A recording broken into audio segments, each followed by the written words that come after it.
It looks like Sony is about to dethrone the Xbox. When this current generation of consoles launched, one of the big talking points was, well, the compute power of each device, right? Compute power is a lot of things, and for previous generation consoles, it was kind of like the only thing that mattered because we didn't have things like ray tracing and dynamic contrast and everything else going on and all the high resolutions. It was basically how much frames per second, how much could you cram in to a single console. And granted, things were a lot simpler back then. We're really talking about like 2D platformers for the most part, but today things are obviously in a three-dimension, and we're in the third generation of consoles where 3D is really a thing, maybe even the fourth. And so coming out this week, it sounds like PlayStation is about to try to dethrone the Xbox with the PS5 Pro. And there's a lot of details we need to talk about here and how it kind of is going to impact Xbox at the end of the day.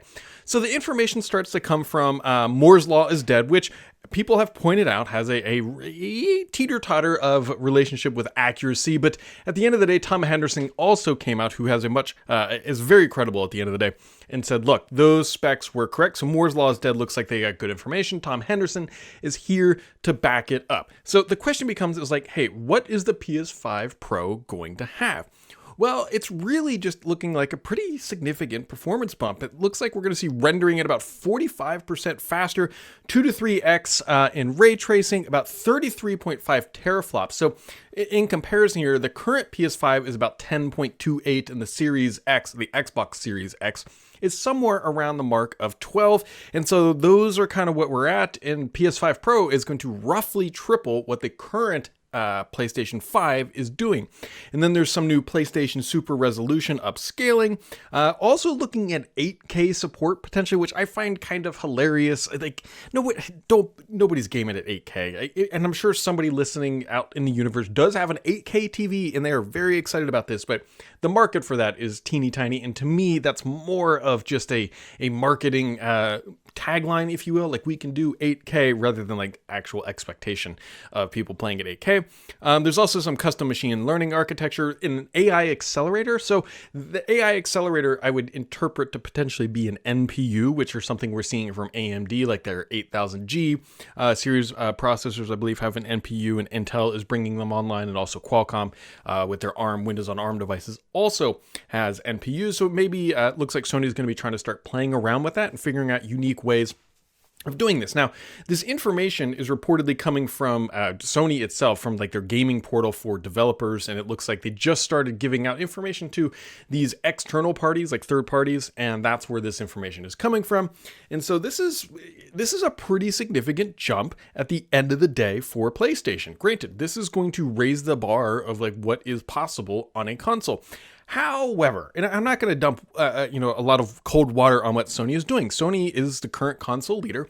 They've done the Pro model before, and they will likely sell a large number of PS5 Pros to their existing base. And I think that's the key here, to their existing base. I don't think that the PS5 Pro is necessarily going to attract new people to console gaming at the end of the day. I think this is more of a like, look, we want to keep selling consoles. How do we keep selling consoles? Well, we have this great install base. Let's promise them a faster, better console. And they already have some historical precedents with the PS4 Pro, and so they know approximately what they can get through on a sell-through basis, meaning of their total population, how many people they think they can get to upgrade at the end of the day. Now, this is really interesting stuff because this is going to shift the market. We know the Xbox has played around a little bit here with we potentially a console in the second half of the year. We'll get to that in a second. But the reality becomes is what's going to happen in the console space? Well, depending on how you look at this, there's a lot of different ways that this can go. First off, there's still games that are coming out that are PS4 compatible. So any title that is realistically targeting a PS4, PS5, and I'm assuming PS5 Pro is obviously not going to be able to take full advantage of the new console because, hey, they've got to make a conditional assessment to how are we going to support legacy consoles along with this new box. Also, at the end of the day, you're probably more likely just to see enhanced performance because again, I don't see a title coming out that's PS5 Pro exclusive. That would be really uncharacteristic of what we have seen from the console generations. So more likely, you're going to see something like a PS5 and a PS5 Pro version, where the Pro version enables a true 4K 60 frames per second all the time. I think one of the big downers of this generation, Xbox and PlayStation, is that when it comes to 4K 60, like we all thought we were getting, it's really 4K 60-ish, because if you want 4K 60, then you have to turn down some graphic fidelity.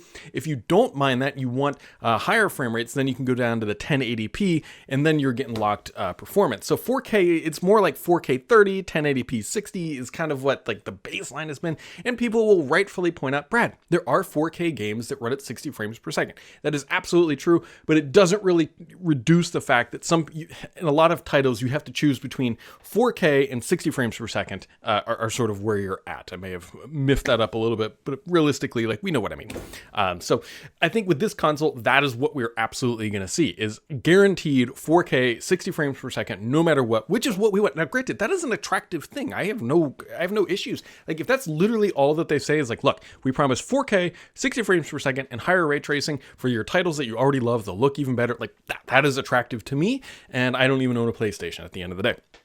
The question also becomes, what about pricing? Because pricing, as we all know, is a very big deal. And this console cycle, if you will, hasn't seen the traditional pricing drops that we have expected through the life cycle of a console, right? Typically, we see things slash by like $50, $100, $200 by this point, but we're really not seeing that, right? The PS4 or the PS5 when it launched was what, $390 or $499 if you got the whole thing, and right now, if you want to go pick up a PS5 Slim, you're looking at like $399, something like that. I bet the PS5 Pro is at least $100, if not $150 price premium, or at least it's going to go back to the original PS5 launch price of at least $500. That would be the expectation for what we would expect Sony to do. Now, the question becomes is like, hey, what is Xbox going to do, right? Xbox has been rumored to be potentially releasing new hardware this year, and so this is the device that you'll see splashed literally everywhere, and you've already seen it 5 times by now, but it is this Brooklyn-style console. However, it looks like Microsoft's taking a completely different path if this is the device. We have to qualify that this is not the only thing that Xbox could do, right? Phil Spencer notably said things are outdated when this stuff all leaked. That being said, this is our best guess is what Microsoft could do. But the problem here, for at least for Microsoft in terms of a marketing thing, is like, look, this is more focused on optimization and efficiency and potentially lowering a price point, whereas what Sony looks to be doing is actually raising the bar on performance. This does not look like an Xbox Series X Pro comparable to what Sony is doing. And that could put Microsoft back on their heels a little bit, if you think about it, because they'll now own, right, they have the most popular console this generation. That's a known quantity.